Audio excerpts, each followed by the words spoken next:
is, isn't it? Before COVID. Okay. Hello. Good morning. Welcome back to the Paris Air Forum. My name's Tim Heifer from Reuters, and I'm very happy to be here today with Ben Smith. Needs no introduction, Chief Executive of Air France KLM, who Ben, of course, who had been about 20 years at Air Canada, I believe, in various roles, reshaping that airline, and came to Air France KLM to Paris in 2018. We're very happy to have you with us today. Thank you for joining us. Thanks, Tim. I thought perhaps I could start with Air France KLM. It's also 20 years since the merger of Air France KLM. Europe has changed a lot since then. The industry has grown, but there's more and more reticence about consolidation in Europe. Do you think you could still pull off something like an Air France KLM merger today? I think so. I think it also depends a lot on who is in charge and setting policy in the various jurisdictions, so in the United States or in Europe. But with the, I think with the right policies in place, I think we could. I think it's been very positive for consumers, and it's been very positive for the Netherlands and for France. You have experienced over the years some stormy periods in the relationship between Air France and KLM. Is that all completely behind us now? What still needs to be done? Well, look, these Air France and KLM are both national carriers with storied paths. And when you have, I mean, at least in my experience, when I observe from the outside, when you have a national flag carrier buying or taking over another national flag carrier, there's always a lot of emotions attached to that, and that's normal.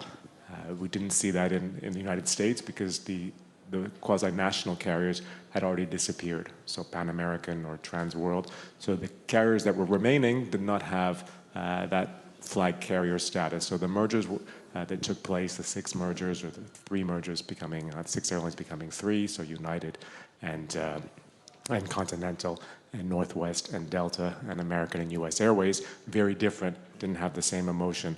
But here in Europe, and in our case, there was a lot of emotion, and the synergies, though, I think, the business side of it worked very well.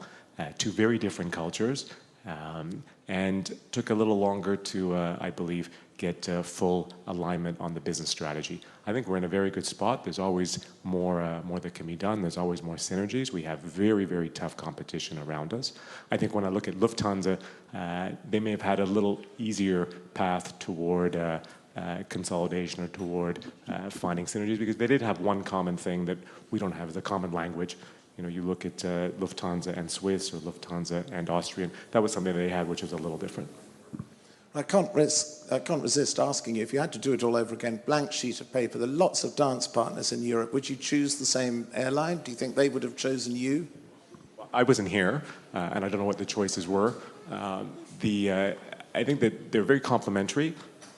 In Amsterdam, you have the original in-transit hub, which is Schiphol, which was designed in the 60s. Still is probably one of the best hubs, and has a network coverage which is fantastic and is quite efficient. Here in Paris, you have the largest inbound market, which is France. So you have a very big O&D market, so very complementary. So a lot that each airline could learn from each other. You had sales forces which were very different. You had a joint venture, the original joint venture in place at Amsterdam with KLM and with Northwest. So very complementary assets that were being put together. So I think if you go back 20 years, I think it was a very good choice by both carriers to choose each other. You mentioned Schiphol. Of course, there was a lot of back and forth last year about the restrictions that were proposed and then withdrawn. Now we have noise abatement on the table. Is that going to continue to be a permanent thorn in your side? Look, I think what was very disappointing for us was the way the government's position was originally transmitted or originally imposed on us. A unilateral decision without a full discussion with stakeholders is, in our view, strong view, not the way you can approach situation like that, nor nor was it aligned with what the Netherlands had signed up to, which was this balanced approach concept that was created at ICAO. Now that has moved into that jurisdiction at the European Commission to follow through the balanced approach, and that for us gives us a lot more comfort that our concerns and our approach to how to bring down noise, which is perfectly perfectly entitled for a government to request, and something that we are investing heavily, and we believe we can, without having a reduction in slots, that we can actually attain what those objectives are. So very frustrating with the way it originally got handled, but I think now that it is passing through the European Commission via the balanced approach is much more reassuring. Well, you continue to expand, and SAS is obviously your next port of call. How is your rapprochement with SAS going? When do you expect that you may be able to finalize it? SAS is going through the final steps of its bankruptcy procedures as planned. We'll be exiting bankruptcy and all the complexity and restrictions around that shortly. We'll have completed an investment of 19.9%, and we'll have the exclusive right to move into a majority position in approximately 2 years. We're very happy with this transaction. We've got some great partners that have invested with us. We have the Danish state, and we have a lot of experience with co-investing or government investors in our group, and we believe that part of the market is very complementary. Copenhagen and Stockholm, but in particular Copenhagen, is going to be a great addition. And I think what's also a big plus for us is they were part of the alliance that we compete against the most, which is the Star Alliance, and the fact that they're exiting Star Alliance and coming into SkyTeam and potentially into our transatlantic joint venture is a huge plus. Of course, that's perhaps easier said than done. I mean, how easy is it to extract SAS from Star Alliance and place it in SkyTeam? What sort of cooperation are you getting from the big guns in Star Alliance, like Lufthansa is the obvious example? As you can imagine, not much.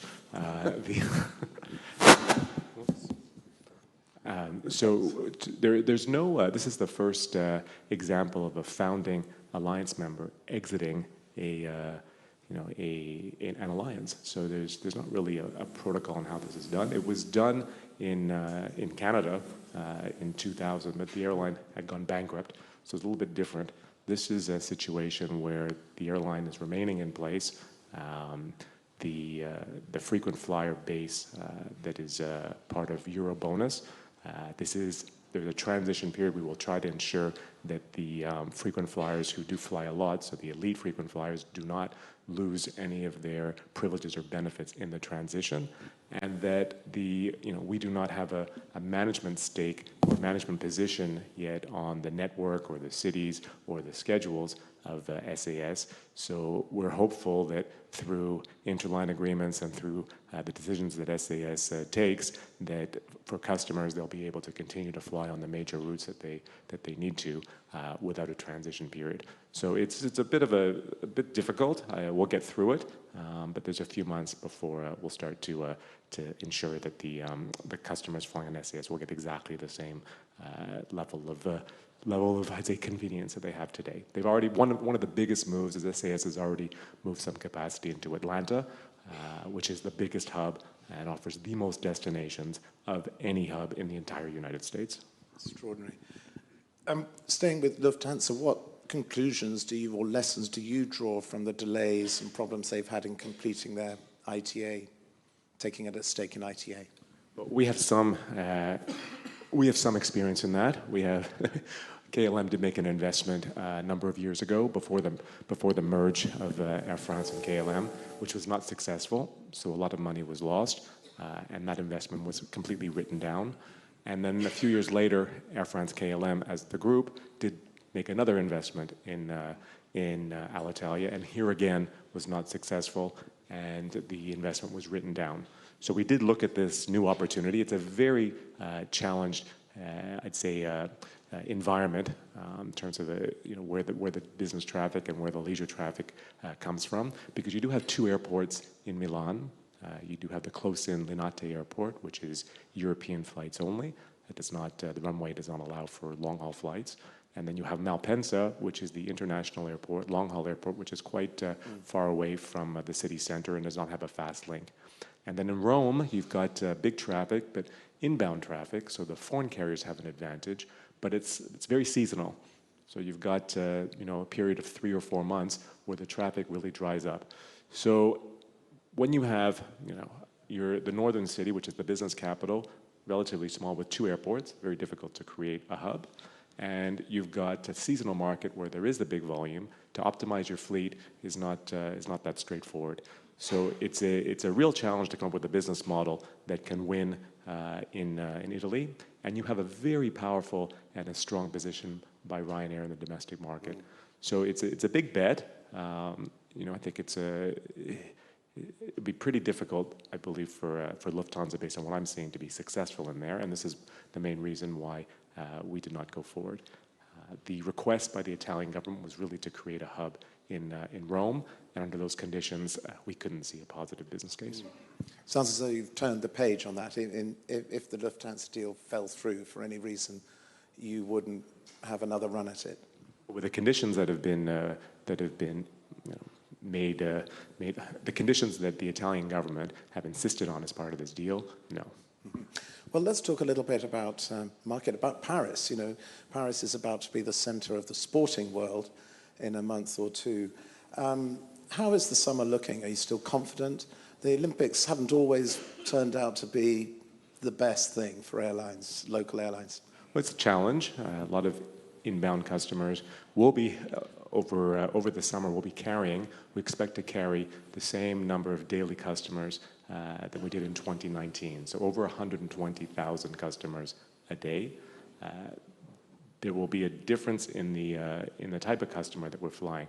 We usually fly 50% of our customers on a connection basis over Paris, and throughout the Olympics that will change. So more of the customers will be ending or starting their trip in Paris, so that'll put more pressure on the infrastructure, baggage systems, the roadways around Paris. So that we're always full in the summer. The capacity is back to where it was in 2019, but the type of flows will be different. So we are ready. We're working very closely with Aéroports de Paris and with the various authorities that support the airport. And it looks like we've got everything in place. It's going to be a very, very big effort. The teams have been working on this a long time. It's the announcement and the selection of Paris as the city to host the 2024 Games has been taken for a number of years. So this is not a surprise. You mentioned Aéroports de Paris. Are they ready? Yes, I think so. They're a sponsor here today, so I don't know if anyone's here. We can ask them. But from what we see, look, when you host a big event like that, it's a once in a lifetime event. So there will be challenges. Things will not go as perfect as planned. But overall, I think we're quite optimistic.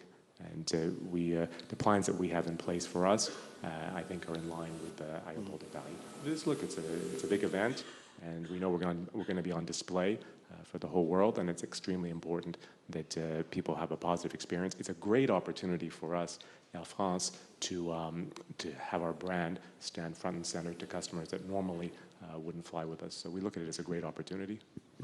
It comes, though, not long after you've had quite a lot of disruption problems, which have cost you a lot of money in both sides of the company. How certain are you that all your operations are bedded down enough to be able to deal with this extraordinary spread, especially of those few days at the beginning and the end of the Games?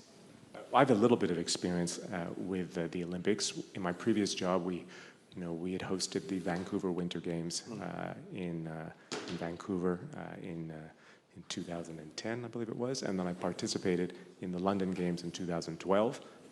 So we were a small carrier operating there, and Aéroports de Paris has obviously studied how trends and what are some of the more difficult aspects of hosting the Olympic Games could be on the facility. But no, it's not easy. They've built temporary facilities. You'll be able to check in athletes in the middle of the city. There'll be dedicated bus lanes for people who, specific people like athletes It's a big event, very big. How do you think about your long-haul business at the moment? Asia is coming back, but you have this problem of overflights in Russia. Is that going to be as big a part of your business as it was, or do you think there's a sort of permanent reset on Asia? No, it's a big deal for us. We're currently flying significantly less capacity to Asia for a number of reasons. One of them being the cost of flying to China, to Japan, to South Korea. Because of the restriction, European carriers cannot fly over Russia, where, as an example, Chinese carriers can. So we are competing with a 20 to 30% surplus in costs on our side against carriers that don't have that. So this is a problem. It's not a level playing field. We are lobbying very hard to ensure that carriers that do have an advantage don't gain further access into our markets. So as an example, here into France. And so far, we've managed to ensure that the market is not further distorted. But it is a constant push. Our objective would be anybody who wants to come into our markets is subject to the same restrictions that we are. But that so far we've not been able to do that. So it's very, very frustrating, very expensive, and for customers, it's we're adding 2 to 3 hours to some flight lengths to be able to fly around Russia. So it's very much a competition issue for you, as well as or perhaps also because it's a political issue. Excuse me. Do you think that overflights will be a sort of a battleground between airlines, just as their expansion has depended on traffic rights, so where you can fly to? When we think about airlines, are we going to have to think about where they can fly across? I don't think so. I think Russia is probably going to be the unique restriction that we face. When I look at our network, if there's another country for whatever reason where we're restricted, it's not going to have that kind of a landmass. The only one that would have that kind of an impact on us would be Canada, and I can't believe, I hope there wouldn't be a situation where we'd be banned from flying over Canada, because the bulk of our service to the United States does fly over Canada. But other than Canada, it's really Russia that has a big impact on our network. Well, on traffic rights, there's been a lot of focus on protection of French and European companies and unfair competition ever since really President Macron's speech at Sorbonne recently. The French transport minister said it's important not to be naive when it comes to traffic rights. Do you think that France and Europe have been naive on traffic rights? Well, it depends how you want to look at it. I think there's short, medium, long term. We have a European Commission which is very focused on consumer, supporting consumer choice, consumer benefits. But I strongly believe that the position that they've taken so far is not good midterm, long term for consumers in Europe. When you have weaker carriers that are based here and that are unable to provide nonstop service to some key important markets because they don't have the hubs that are big enough or powerful enough or not able to make the same type of profits, it means eventually less choice for customers. So as an example, if you have a market, I'll pick one here, you say Paris to Manila. We can't fly that today because we don't have enough customers flying that are willing to pay the amount of money it costs us to be profitable between Manila and Paris. And all that traffic then is flowing over the hubs between Paris and Manila, and all those hubs have advantages or benefits that we don't have to be able to do that. So it just weakens. So you take that over a multiple number of city pairs, and eventually a lot more customers in Paris or at the other end are not going to benefit from non-stop service, which we believe is a big it's a big negative. So that unfair competition, whether it's because of taxes, whether it's because of charges, whether it's because of environmental restrictions that are put on us, is a big concern.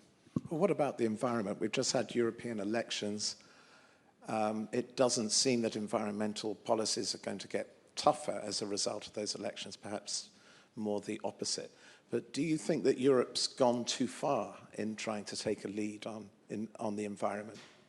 Well, I think in our industry, look, we're totally aligned, and we really want to do everything we can to decarbonize our company and the industry. This is a big issue for us. We believe in that. It's for the future of aviation. It's an absolute must. However, this needs to be done on a level playing field. And this is really key, a level playing field with absolutely everything we do. And this is what we fight and we battle every single day. I think we make some progress. I don't think we're making enough progress.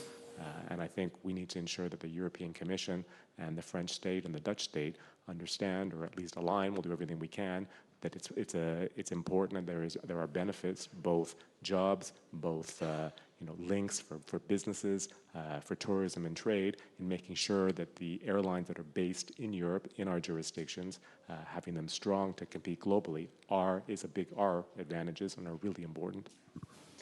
How do you break this impasse about SAF? You talk about SAF. For years you've been talking about SAF, and it seems that we're still the very beginning of the curve, the production curve that needs to be accomplished to get you to where you need to be. You don't really have any other ideas, do you? You just need SAF, apart from fleet renewal. And this is three levers that we have at our disposal, three big ones. So we have fleet renewal, and we've committed to that. We have, right now we're at 20-30% of our fleet are next generation, and by the end of the decade, that'll be about 80%. So the bulk of our fleet will be very modern airplanes that are consuming at least 25% less fuel, 50% less noise emissions. So these are big step changes. These airplanes today can accommodate or use up to 50% SAF. It's the technology to go to 100% is not far off. We will electrify all the platforms that we operate from, so the CO2 emissions should go to zero on the ground surfaces. But the other big way for us to decarbonize is through SAF. And SAF right now, it's availability and it's the price. Availability and price. First of all, price is extremely important, that we have access to SAF, same amount as our competitors at the same price, and that there's a lot of ways that's blocking us from doing that today, so this is important. But to produce SAF, nothing really needs to be invented. It's just how do we get the right incentives in place to ensure that it's available to our industries and that we are a priority. So, quite confident that at least there is technology and there is the know-how how to make the various alternate fuels that we need. We need to find a way that price is equivalent across all of our markets, so that whatever the consumer has to pay over time, it doesn't disadvantage us because, for whatever reason, it advantages some of the other carriers we compete against. So level playing field here again is extremely important.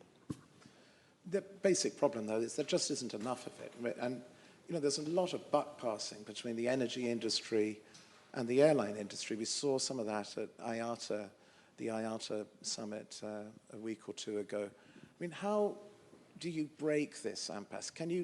What can you do to take control of your destiny, or are you just going to have to sit back and wait for the energy companies? No, I think we've got to work in a better way with our governments and with the European governments to put in place incentives for energy producers to ensure that we are on a level playing field. And this is what's missing, but I think there is momentum and there is a strong desire. We are doing our best to educate and to lobby for what we believe is good for our industry. But it's around that. It's not, as I said, it's a production and price issue. And how do you get the incentives in place so that energy producers know we're going to buy it, that they can make profits, and that we're able to stay competitive with all the jurisdictions in which we compete in. Delta, years ago, famously bought an oil refinery. I mean, could you imagine a situation where you actually went into SAF manufacturing? You don't have to do offshore oil production. It's industrially, apparently, somewhat simpler, even though I'm sure there would be a learning curve. But do you think the airline industry might just have to make its own SAF? It's not something that we're looking at. It's not, I haven't seen a business case where the investment in that or the risk in doing that is, makes sense for us. So at this moment, no. Well, let's talk about the manufacturers. That's your other favorite topic, I'm sure, at the moment. Boeing is obviously on everybody's minds. They're in the middle of a management transition. Is it important to you who actually runs Boeing, or do you just think more about the importance of stability on the supply side of the industry being restored? I think well, there's a few things. What's important for us is that there's choice for airlines, that we have at least two, maybe three manufacturers of commercial airplanes. I think it would not be a good thing to have that be down to one plus a small player. So it's really important for us. Boeing is a very, it's got a great legacy. They've built great airplanes. I think some of the strategic decisions they've made over the last few years have not been the best. I think what we've seen, they haven't been able to sell as many airplanes as Airbus. They've got airplanes which are very delayed. There's been some questions around quality of airplanes. They had some terrible accidents with the MAX. But midterm, I'm still confident that that company can regain its position. And I think Airbus has done an unbelievable job of creating this European champion by making some excellent strategic decisions and by building some fantastic airplanes. We do see a smaller player, Embraer, that is doing the same thing. And as you can see in China, they're trying to build and create an industry there on their own. So I do believe in Boeing in the future. I think Airbus has done a fantastic job here again with strategic decisions, and there's some interesting potential smaller players that may become bigger in the years to come. But just in the immediate term, how are we doing with aircraft deliveries and everything sort of running a little bit late? How big of a problem is that for you at the moment? In our situation, I think it's more manageable than some of our competitors. It's not easy. It's not something we like. It's quite disruptive for our training of pilots, and it's expensive because new technology that would provide benefits such as lower fuel consumption and other efficiencies we don't have sometimes as early as we would like. But the airplanes we've selected, both at KLM and at Air France and at our low-cost carrier Transavia, we're quite pleased with the aircraft we've selected. The delays and some of the problems from Airbus have been limited. Where we see the biggest issue that's impacting us is with Pratt & Whitney, which powers our Airbus A220s and our Embraer 195s at KLM. So our biggest issue operationally from in buying new airplanes come more so from the engines as opposed to delays by the manufacturers. And is that situation stable or getting worse or getting better? So far, it's stabilizing and slowly getting better. The Pratt. Luckily, we don't have the same number of engines on order, same number of aircraft on order that have this Pratt & Whitney geared turbofan as some of our competitors. So it's a good thing for us. However, we do still have a sizable fleet that is on order. We luckily have some older equipment, which is old. We've got some Airbus A320s, 319s, 318s. 737s at KLM, which we are able to maintain during a longer period than planned to be able to make up for that. So we're able to fly the schedule and capacity that we planned, but it's much more complex and in some cases more expensive, where some of our competitors just can't reach the levels that they would like. And as an example, we have our biggest competitor, which is Lufthansa, and other carriers are waiting for the Boeing 777-9. And because this airplane is 6-7 years late, they've had to make some very expensive interim choices, such as resurrecting flying the Airbus A380, which Lufthansa, if you've seen, has recently had to do that because of 777-9s being late. I was going to ask you about the A380. What's wrong with the A380? The A380 is, in our situation, it's too big. The fleet we have is too small. And when the decision was made that the products on board needed upgrading, the business case based on the number of airplanes we had, based on the efficiency of that airplane, didn't make sense. The A350 or the 787-9-10, the unit cost of those airplanes are almost as close as the A380. So the risk of operating such a big airplane with the operational complexity, it just didn't make any sense. And at CDG, where we had the 10 Air France A380 is based. It's not a slot-constrained airport. So the requirement to optimize the throughput of a slot, not the same as a London Heathrow or some of the airports in Asia. So overall, it was a straightforward decision, with the exception of having to write down the cost of the airplane. But from a simple operational perspective, it was an easy decision. Ben, we're running out of time. We've had the pleasure of hosting you here and having these conversations, I think, for 5 years now. I remember the first year we spoke, I asked you your favorite aircraft, and you sung the praises of the 747-100. And I know that Air France, I think, has some very, really good memorabilia from first-class cabins from those early 747 days and so forth. I'm just tempted to ask you, if you don't mind, over the years you've operated a lot of aircraft, so what's the worst aircraft you've ever operated? I guess I have to think about it. Be careful. Yeah. The clock says that you have to give me an answer now. The worst aircraft? Oh, Tim, come on. Well, let's just say, which do you think is, do you think that there are aircraft that are particularly challenging in their segment? I guess you've already mentioned the A380. We've sort of seen the end of the four-engine aircraft, but... Maybe I could answer it this way. So I've never been at an airline that's operated the 747 Special Performance, the SP, and I was at an airline that operated the 777-200 long range, the LR. And these airplanes had such small, specific areas where they had a sweet spot that the cost and complexity of operating these airplanes did not make sense. And I would say these airplanes were not, from my perspective, they were the wrong choice to buy. Great airplanes, but where they had a specific advantage was not big enough. Well, I'm sure manufacturers will hang on your every word, as they always do. And Ben Smith, thank you very much. You've given us a lot to think about, as usual. Thank you for joining us.